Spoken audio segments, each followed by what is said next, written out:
Hello and welcome to the latest Crafty Simulations video. In today's episode, I learned to fly in the Royal Australian Air Force's PC21 training aircraft.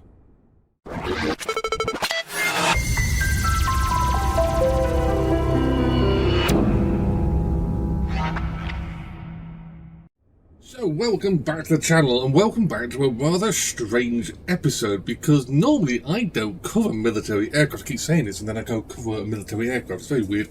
But yes, this channel is normally aimed at general aviation aircraft, but I have covered military aircraft before, and this is a military aircraft. And on top of that, it's a turboprop.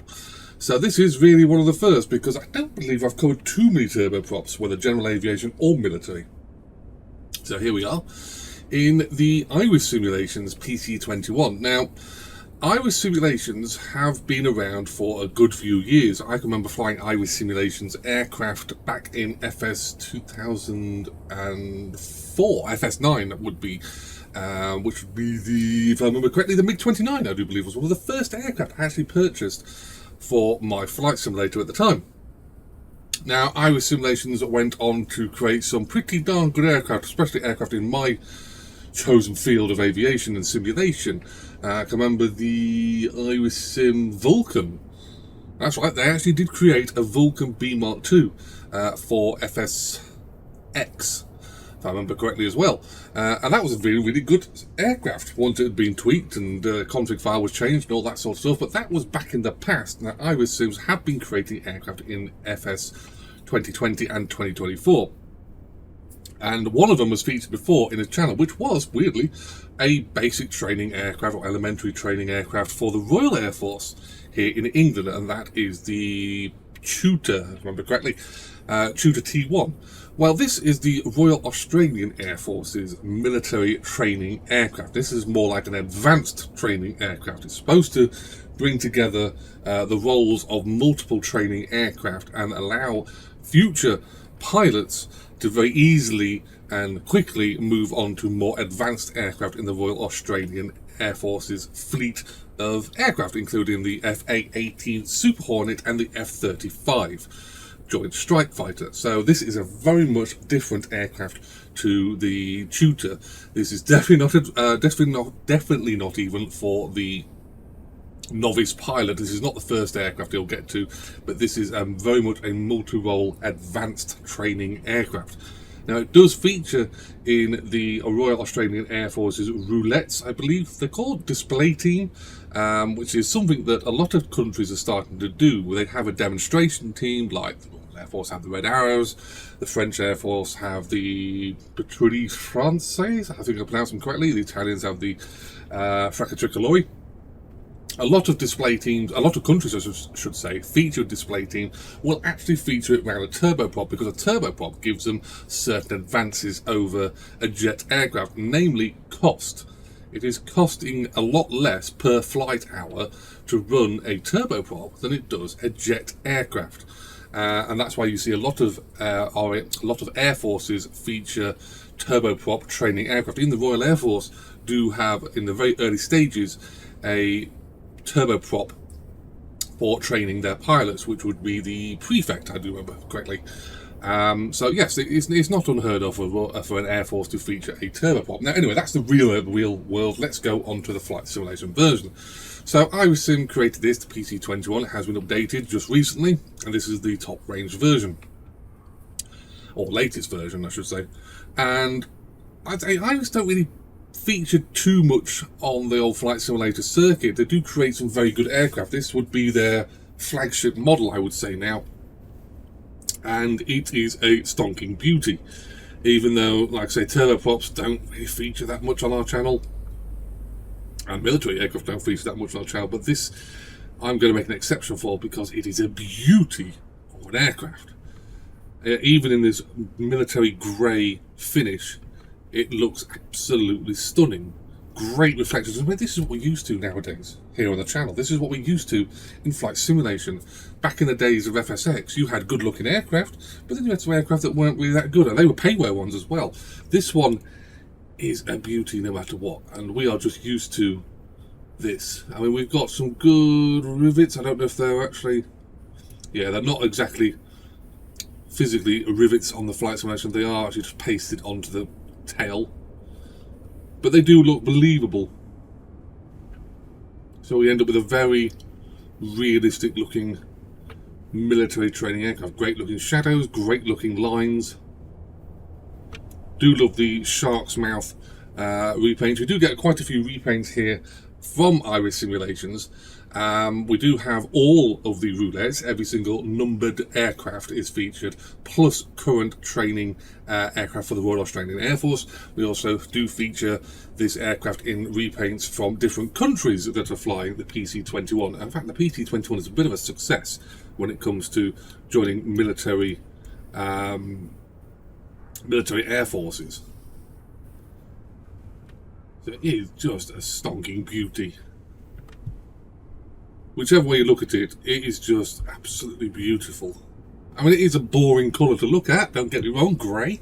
But they had tried to make it look realistic with the shark's mouth and the eyes. And I think in certain aircraft, the shark's mouth effect is warranted. And the PC21 is one of those with a little air intake here for the engine. Some aircraft it doesn't feature, doesn't look good. This one, it does. No matter which angle you look at this aircraft, it's really, really advanced.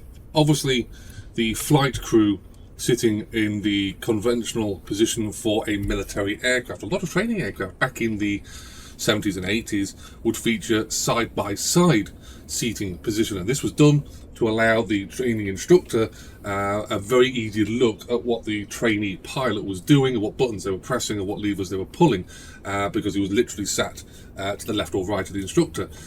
Nowadays, when it comes to training aircraft, you want your training aircraft to feature an ability where they can move over, the pilots, the trainee pilots can move over to a frontline aircraft very quickly. So you do have this tandem, this back-to-back seating, which is obviously what the military aircraft would be.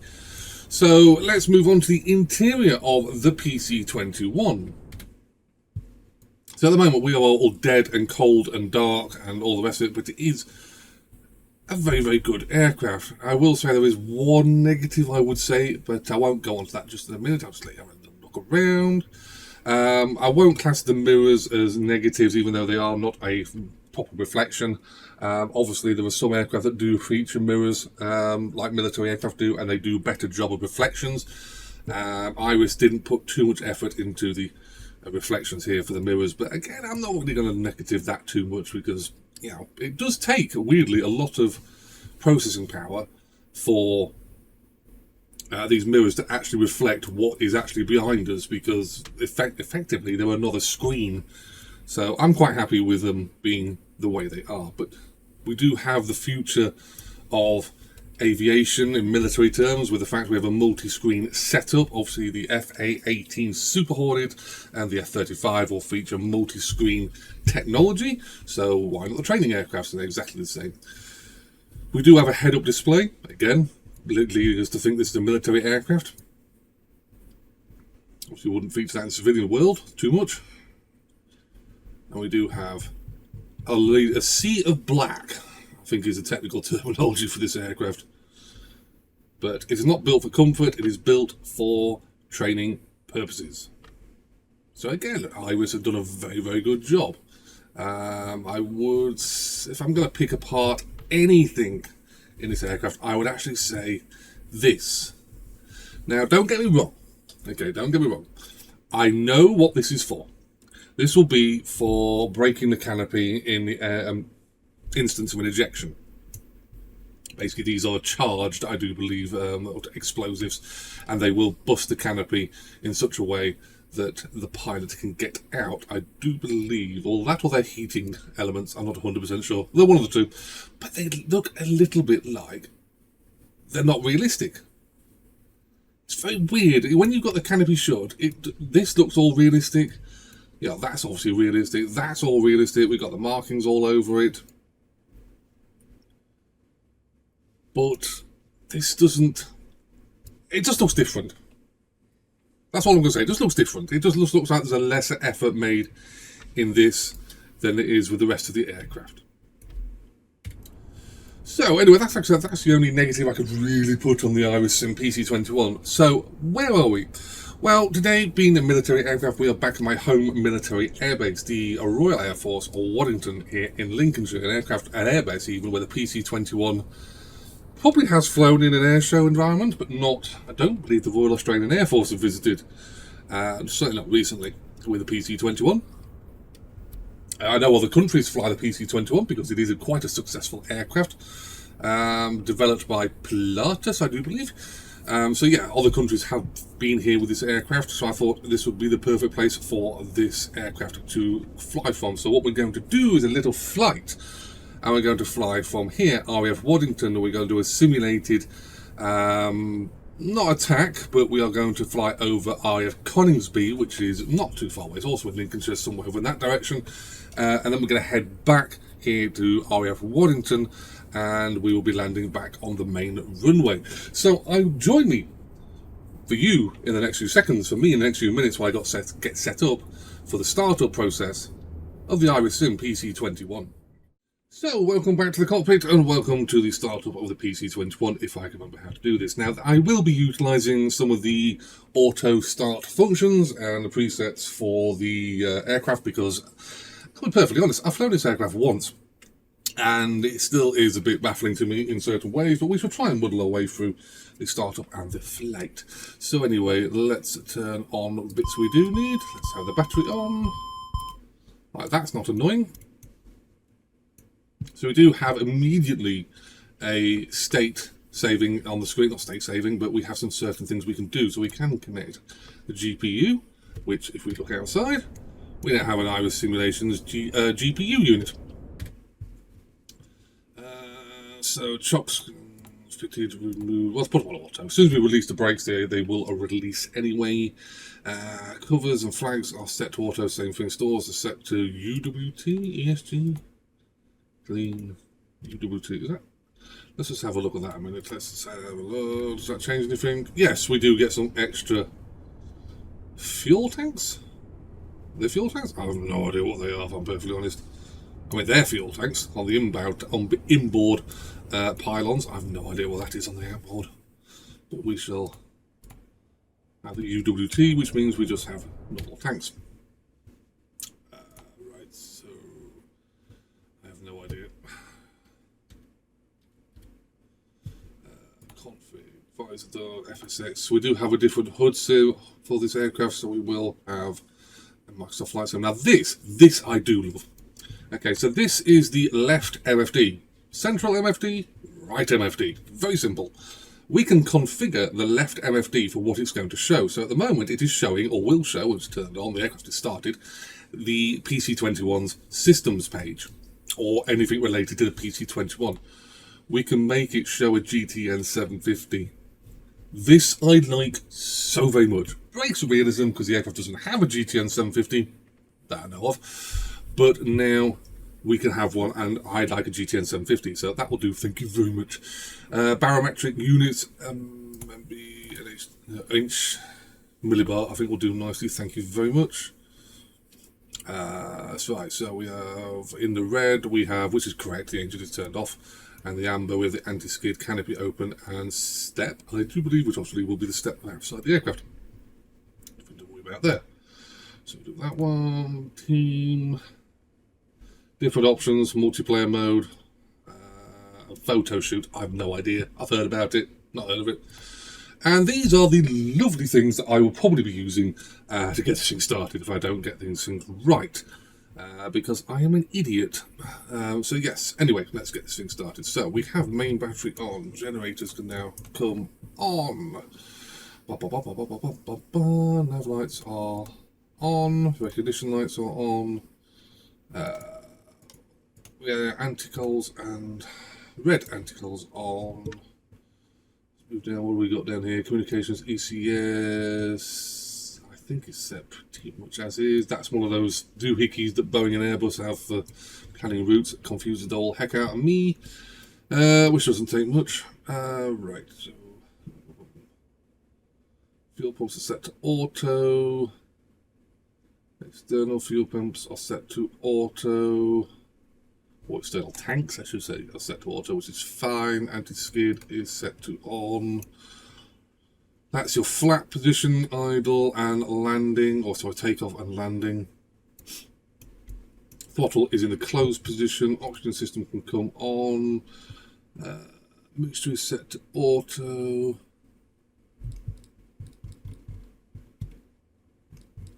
Give it a bit of light, even though we are in the daylight. Set that to on.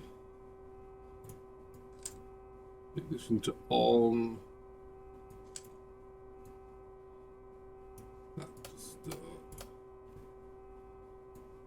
Yeah, this is the joys of me not understanding anything. Right, so we'll click that because I'm an idiot. Shut that off.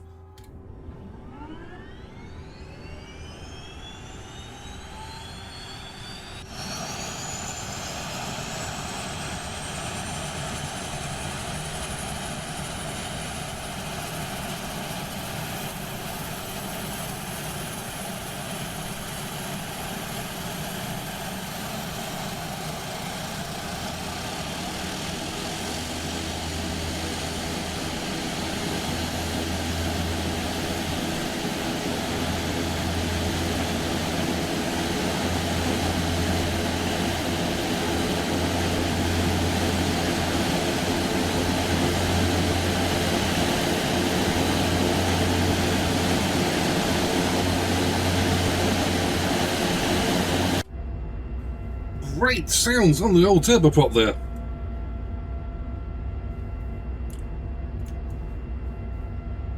I've got to say, Simbrief did a cracking job of turboprops. I don't like turboprops, if I'm perfectly honest. In reality, they do sound hideous to me, but I've got to say that's realistic.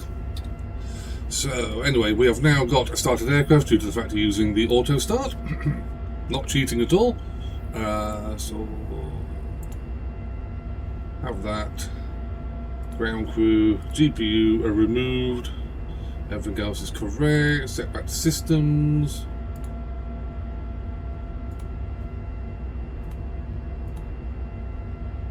So this is a more realistic state for the aircraft. We do have a hydraulics page, which is confusing. Actually, it's not that confusing actually, because it does break down the PSI of the main and emergency tanks here for the hydraulic system, which is engine fed, if I can work that out. And there's the various sections that we have for when things are engaged, which obviously using the hydraulic system. So we do have flaps. I don't even have my stick connected. There's professionalism. So if I just connect my stick, that's better. Right, so we will be flying with my Warthog Thrustmaster stick, which is realistic-ish. So if we engage the air brake section, we have an air brake. So we do retract that. We can put our flaps down to one stage, which is takeoff, which is what we want. Gear is down 3 green, that's correct. Air brake is set to park, which is engaged. Anti-skid is on. Spoilers are retracted. I have no idea what that is. So that's the hydraulic section. Move on to the electrical section. Again, we are developing 28 volts. Yes, everything's green, so I'm happy. Fuel system, we're flying with a full set of fuel. We're in the wing tanks and in the tip tanks, not tip tanks, the wing tanks. External tanks, that's the word I'm looking for. ECS, no idea. Engine, yes, there we go. All T's and P's are correct and in between the restraints of the aircraft. So I like to fly it that way. Just press F and centralize. So we will now select flight plan, arriving back at EGXW.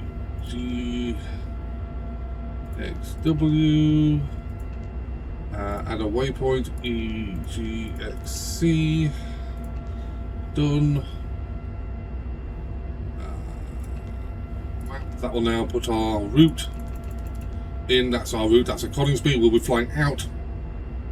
So we're flying out down the main runway here, and we will swing around and basically go in for an intercept onto Coningsby's runway. Transponder even. Set to 1200. I do believe that's the American. Is it the American, the Australian? VFR frequencies. We're not flying VFR, we're flying military, so we will fly, I don't know, 0707. There you go. No idea. Haven't a clue. Set that to altitude, that's now green. So I know the routing for our taxi route. We'll be going out the parking way, we'll be going down the main runway, main taxiway here, and joining the main runway down here for our takeoff. So anyway, let's get that set. Get Trackir up and running. So anyway, we are all set, ready to go. I will not bore you to death with the taxiway run down to the main runway, but yes, I will join you once again when I'm sat ready at the main runway for takeoff here at RAAF Waddington. So here we are at the taxiway, or end of the taxiway, about to join even the main runway here at RAAF Waddington. Parking brake is set. Right, so we'll just run through a basic startup, basic last checks before takeoff. So let's turn Trackir off for a minute. Both pins are stored and collected. Trim is set for takeoff as best as I know it. Flaps set down to the takeoff position, that is correct. Spoilers are in, anti-skid is on, air brakes are in, like I say, flaps are down 1 stage, gears down 3, green and locked. Flight routing is planned and accepted and known. Like I said, we're not going to use this. I don't know what this is actually. No idea. Never used that. Don't fly airliners. Never really a fan of it. So anyway, yes, we are set, ready to rock and roll here at the end of the runway. So let's get Trackir back running, and let's go beat up RAAF Coningsby.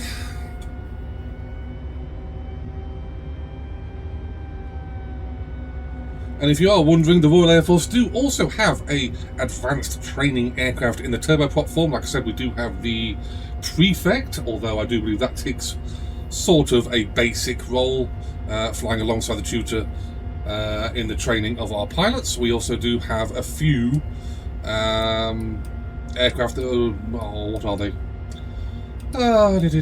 Texans, that's it, Texan T1s I do believe, which are our turboprop advanced training aircraft.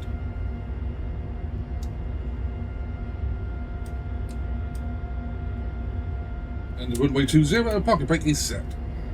Levers are correct. Controls are working correctly. Coming off the brakes, sit on the wheel brakes, I'll run it up.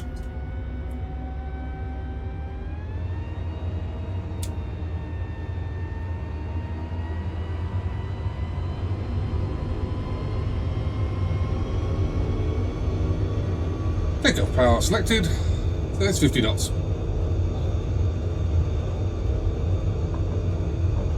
80 knots, 90 knots, 100 rotating. Gear selected up. Flaps coming up.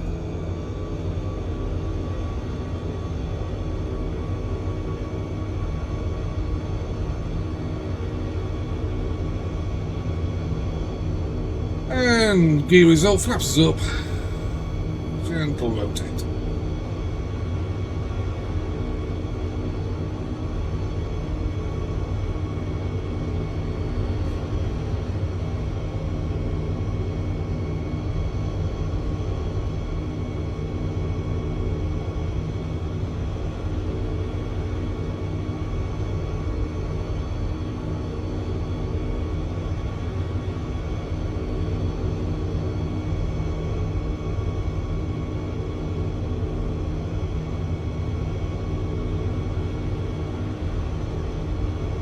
So start to retrim the aircraft out.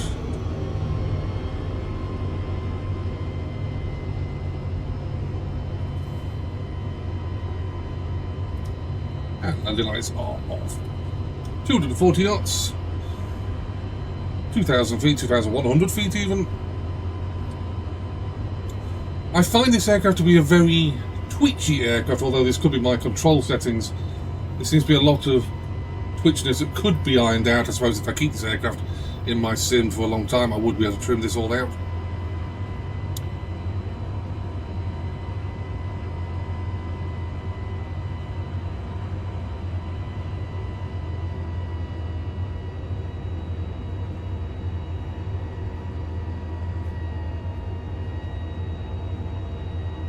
But like I say, the advantages of a turboprop in the real aviation terms is cost. It costs an awful lot to train a pilot, and it costs an awful lot to run an aircraft, and a jet aircraft is more expensive than a propeller-driven aircraft. Now you might be saying, well, this is a propeller-driven aircraft. Well, technically, sort of, yes, but it is a jet engine with a propeller on the front. So it does have certain cost advantages over a jet aircraft. Now the Royal Air Force use the Hawk T2 to fly as their jet aircraft, which leads on to flying the Eurofighter Typhoon or F-35. The Royal Australian Air Force have kind of grouped their training aircraft together into this particular aircraft here, the PC21. For cost and effectiveness, and also it's an advanced training aircraft, like I say, with multifunction screens, which their F-18 Super Hornets and their F-35s all have, so there is a kind of common technology.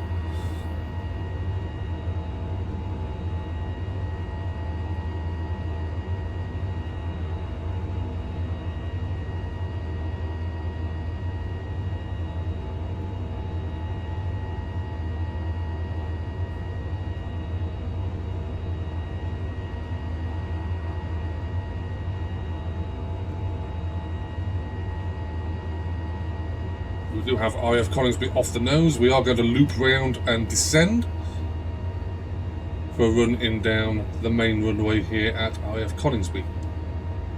Like I say, it's not very far. It is Lincolnshire. It is the home of training and a few frontline squadrons for the Royal Air Force's Typhoon aircraft. We do have the OCU units, the operational conversion units, here based here. We do have a lot of international training takes place for countries that are flying at the Typhoon. And like I say, I do believe there is 3, don't quote me on that, but I think 3 frontline squadrons of Typhoons, and is one of 2 bases here in Britain that have frontline Typhoon flight crews. The other one being Lossiemouth up in Scotland. So descended to less than 1,000 feet, back onto heading for Coningsby.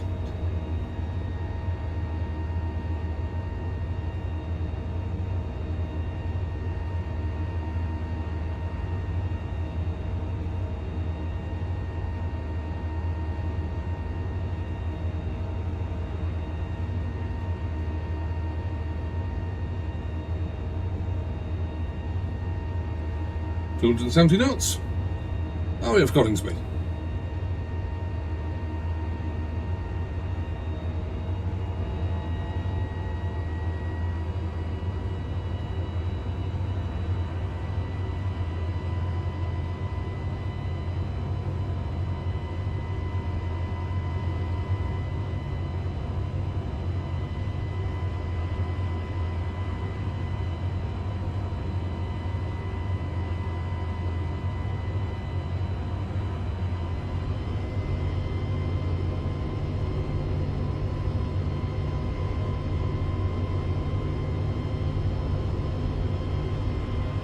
Swung ourselves round for a second pass.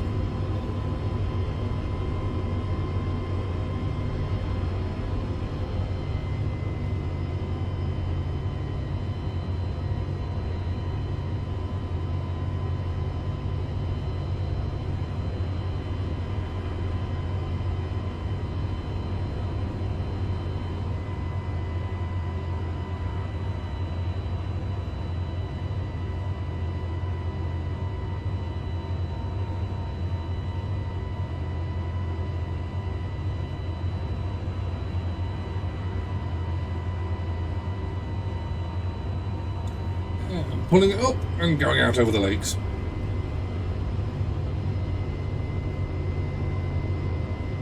Another privilege the turboprop offers, as well as cost per flight hour, is noise, because training aircraft nowadays do need to fly low level. Pilots do need to simulate, or sorry, need to fly even low level as part of their training, because most strike aircraft, no matter what the country, do need to fly low level to get into their targets. And the turboprop does offer, even though it's a slightly annoying noise, it does offer the privileges of being a very lower noised aircraft, or lesser noised aircraft, over a pure jet.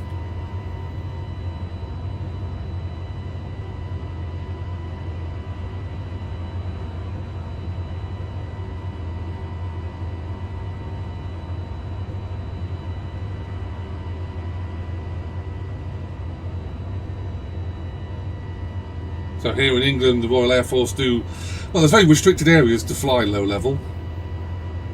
One of the main areas that the Royal Air Force likes to fly low level would be the Mach Loop in Wales, which I'm not going to pronounce its correct name, but it is very famous. If you Google Mach Loop, or even YouTube search it, you'll see Royal Air Force, various Royal Air Force aircraft, and other countries actually, who use the Mach Loop for their basic low level flying.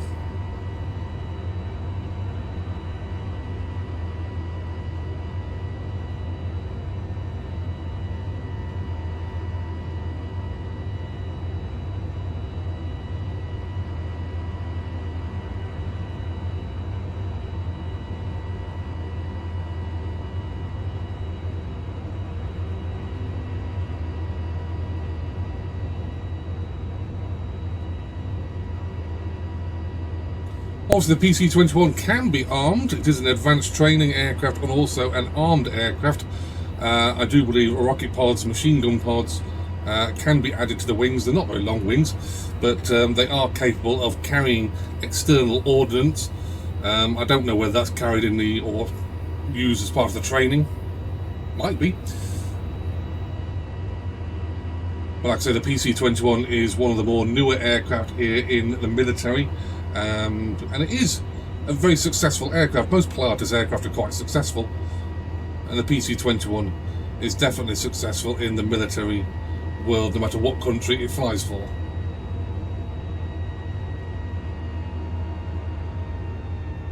So we'll set ourselves up for an approach, so we will have landing lights coming on.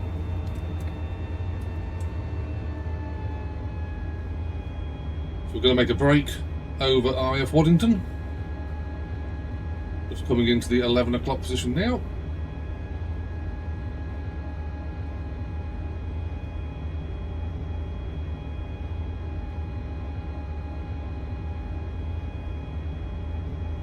$600 feet, descending down for around about 1,000 foot.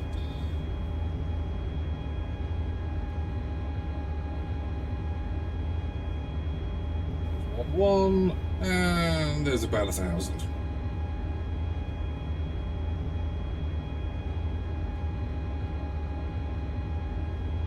To 60 knots.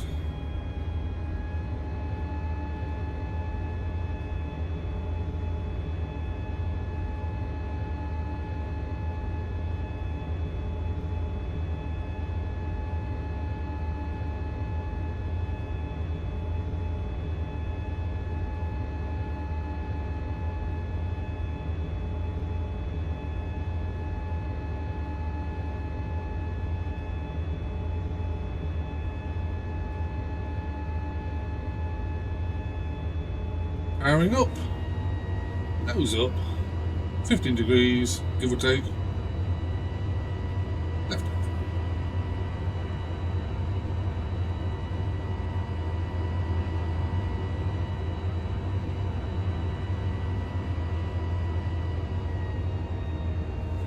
Flaps going down to takeoff.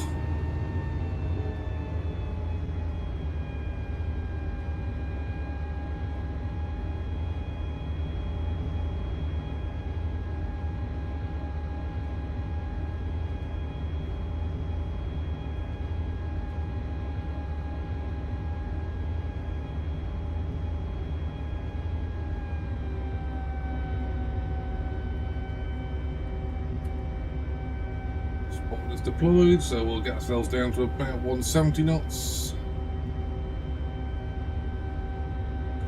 Undercarriage coming down.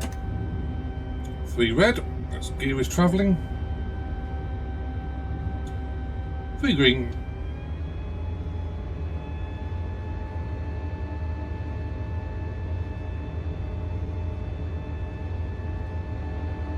So good visibility in the PC21 is what you need in a training aircraft.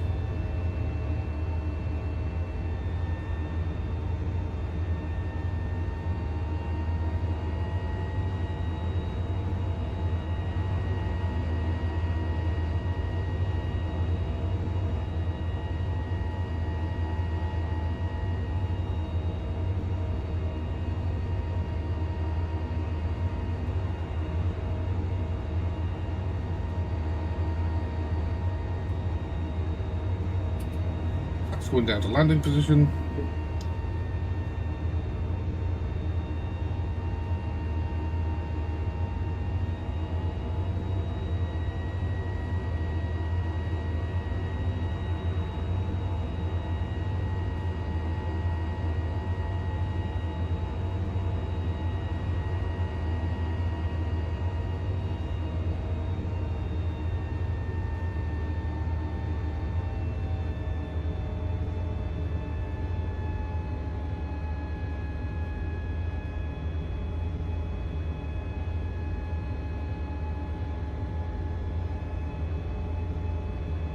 I'm slightly not. I mean, the sounds are really, really good in this aircraft, but I'm slightly annoyed that even when the spoilers or air brakes are deployed, there isn't really a buffeting sound from the wind.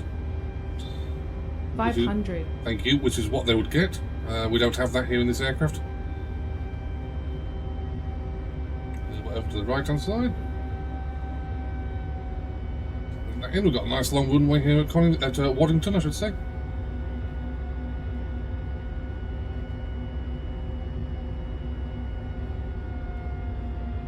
Meter 50, meter 40, 30, 20, 10.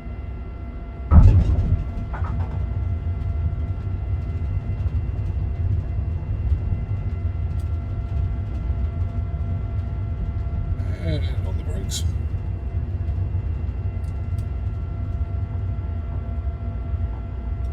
We'll spin her around on the end of the runway here. I won't bore you to death with that. Taxiway back in, so I will meet you back at the parking spot with the RAAF PC21. So here we are back at the back at dispersal, parked up against the RC-135 rivet joint for the Royal Air Force. Very advanced aircraft. And like I say, well, I've touched down, stopping the engine, I should say. We're actually going to cheat, so we'll have state. Well, that's one way of doing it, I suppose. Just if I learnt the aircraft a little bit better, I probably could do it myself.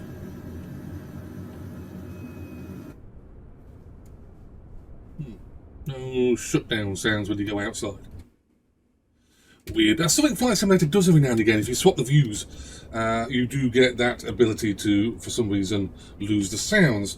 So anyway, I'm not going to digress about that because I think that's more of a flight sim problem than an actual RAAF PC21 problem. So anyway, my final thoughts on the PC21 are as follows.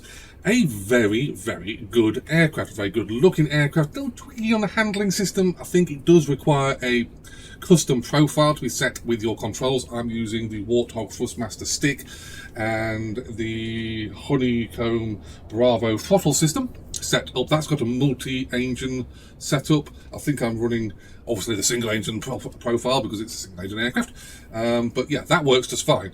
But like I say, the pitch and rudder controls are a little bit tweaky, a little bit snappy.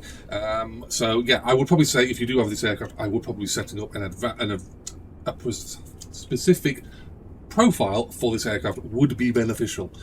It does look very good from the externals. It is a very good looking aircraft completely. Internally speaking, it is a very, very good aircraft as well. I think there's probably a few aircraft that probably would look better in this role. I'm thinking of the Blackbird Simulations T6 Texan. That one looks really good from the inside. Again, that's a multi-screened, multi-MFD, single-engine turboprop aircraft. Like I said earlier, the Royal Air Force have that in their fleet, as well as the Americans as well, and a few other countries. But that fulfills the same kind of role as the PC21 here. But this is RAAF Simulations. They haven't released too many aircraft here in the sim. But that being said, what they have released has been genuinely very good. And the PC21 probably is the best of their aircraft in their range. It is a very, very good aircraft. If you're after a military training aircraft, this is definitely one of them I would recommend you having a look at. Couple the fact that it also accepts the GTN 750. I'm running the PMS 50, I think they call it, GTN version of the GTN 750. That's a very good piece of software on its own right, and this aircraft runs it. I know it's not realistic, but it adds navigation, flight planning, all that sort of good stuff to this aircraft, because this aircraft will be very good at covering distance on the low level, and like I said, GTN 750 is a win in anyone's book. So yes, I'd highly recommend this aircraft. So if you have any questions or comments about the Iris Simulations PC21, please ask them below in the comment section. I'll get around to answering them as soon as I can. And I will see you, guys and girls, in a future Microsoft Flight Simulator video very, very soon.